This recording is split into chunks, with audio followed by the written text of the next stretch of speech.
I hope you don't mind. I'm just going to be eating a bowl of cereal while I'm doing this video. Today we're going to be talking about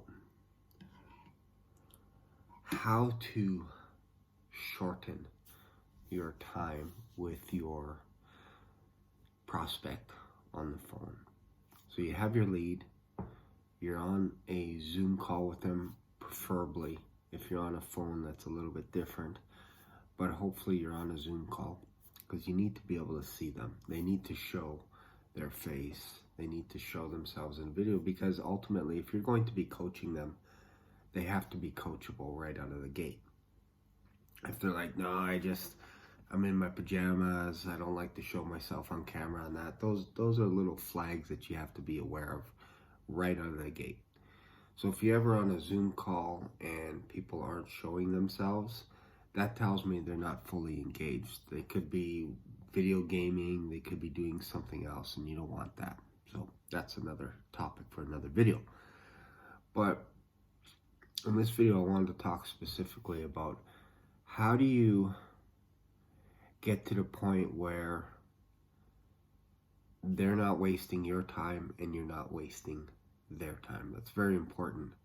Because what can happen is people will subscribe to things, they will watch webinars, they'll watch your content, all this kind of stuff. But when you actually get on a Zoom call, they might feel some kind of apprehension like, what is this going to cost me at the end of the day?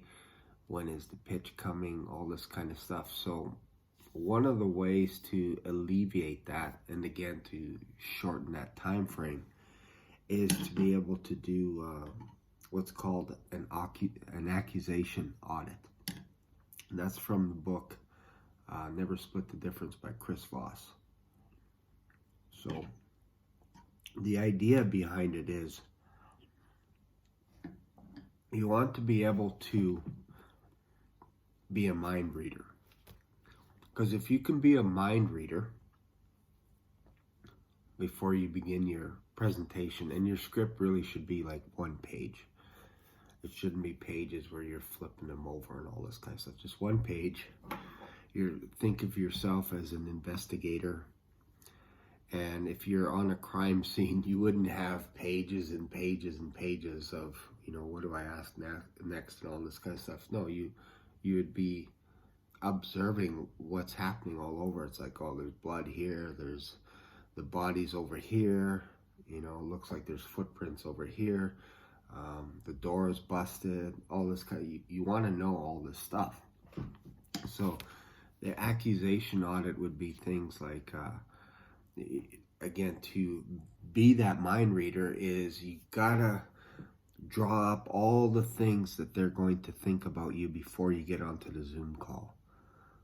So you have to think about that. And one of the ways you can do that is you can think about how you were treated on a previous sales call from another salesperson, or how you maybe treated someone that you didn't, and you didn't like how you presented yourself. So you could be like, like you're going to think I'm a pushy salesperson, or you're going to ask yourself, does this guy even know what he's talking about? You're gonna be wondering, how much is this gonna set me back? When's the sales pitch coming? You're basically gonna be asking yourself, am I wasting my time? Am I missing anything? You want to be able to list out enough accusations so that they cut you off. Does that all allow you to transition to your one-page script? So the more accusations you have, and this was not by any means exhaustive. Like if I were to do this, I would probably make 2 pages of accusations about myself that you're thinking. That's what I would do. I would spend that time doing that. The reason is you want them to cut you off. If they don't cut you off, chances are there's either no deal to be had, or they really think you're scammy, slimy, whatever it is, and you're missing something. And the way you can counter that is to say, it sounds like I might be missing something. And you got to have that conversation. So if they cut you off, that is gold. That's gold, because you want them to be able to say, no, man, like, I'm just curious about how your program works. I've seen your content on YouTube. And yeah, I don't think you're arrogant or pushy or whatever it is. So I don't think you're wasting my time. So that's your transition to get into a proof of life, which is basically, you want them to provide reasons why you're on the call with them, or why you're on the Zoom call with them. This is a proof of life. Again, it's all in the book. Never split the difference. So the proof of life is, you could have been working with Dan Locke. You could be working with Ty Lopez or anyone else, Grant Cardone. Why me? Like, why are we here? Why did you pick us? Why did you pick our organization? So why did you fill out the form and take the time to be on this call? Sounds like you have a reason. That's it. So that's how you would transition. You need to have an accusation audit so that it feels like that you're a mind reader, and you want to get that out of the way. All the stuff that you think that they're thinking right now, to get their guard down. Because I'm telling you, if you're on a Zoom call and they're doing this, they got someplace to be, they got someplace that they'd rather be, like maybe it's the playoffs or whatever, and that could be part of your accusation audit. Like, hey, I get it.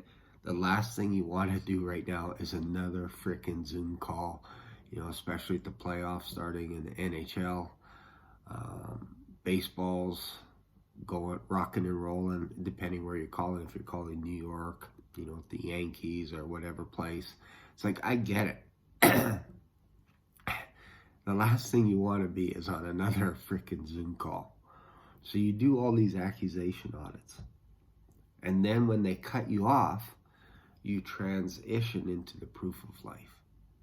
Why are we here? It kind of sounds like that you have something on your mind. It sounds like you have a problem that you want to work through. Do you mind if we just get to the problem and unpack that? It sounds like you have a problem, a serious problem that you want addressed.